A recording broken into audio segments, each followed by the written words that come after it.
ఈ రోజు వీడియోలో చాలా సింపుల్ ప్రాసెస్లో గుత్తొంకాయ మసాలా కర్రీ తయారీ విధానం చూసేద్దాం. ఒక ప్యాన్లో వేరుశనగలు వేసి వేపిన తర్వాత ధనియాలు, జీలకర్ర, లవంగాలు, కొంచెంగా నువ్వులు, యాలకులు, దాల్చిన చెక్క వేసి బాగా ఫ్రై చేసి మెత్తగా పొడి చేసేయండి. ఇప్పుడు మిక్సీ జార్లో ఉల్లిపాయలు, టమాటో ముక్కలు, అల్లం వెల్లుల్లి పేస్ట్, కారం వేస్తున్నాను, పసుపు వేసి కొంచెంగా చింతపండు తగినంత ఉప్పు వేసి మెత్తగా గ్రైండ్ చేసి పక్కన పెట్టేయండి.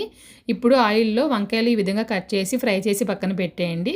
అదే ఆయిల్లో ముందుగా ఫ్రై చేసి ఉంచిన మసాలా పేస్టు, కరివేపాకు, పచ్చిమిర్చి వేసి బాగా ఫ్రై చేయాలి. పచ్చివాసన పోయే వరకు వంకాయలు కూడా వేసి బాగా కలిపి మూత పెట్టి తక్కువ మంటలో ఉడికించండి. ఈ విధంగా ఆయిల్ అనేది సెపరేట్ అవుతున్నప్పుడు స్టవ్ అయితే ఆఫ్ చేసేయండి. అంతేనండి, చాలా సింపుల్గా వంకాయ మసాలా కర్రీ తయారైపోతుంది. ఇది రైస్కి మాత్రమే కాదండి, చపాతీకి, నాన్కి, మనం వెజిటేబుల్ రైస్ లాంటివి చేస్తాం కదా, ప్లెయిన్ కుష్కా లాంటి దానికి కూడా చాలా చాలా బాగుంటుందన్నమాట. ఇంకా సూపర్గా అయితే వచ్చింది టేస్ట్ అయితేను. మీరు కూడా ట్రై చేసేయండి. మరి ఇటువంటి ఈజీ అయిన రెసిపీస్ కోసం మన ఛానల్ని ఫాలో అవ్వడం మర్చిపోకండి. మరి ఇంకొక వీడియోలో మళ్ళీ కలుద్దాం. Thank you.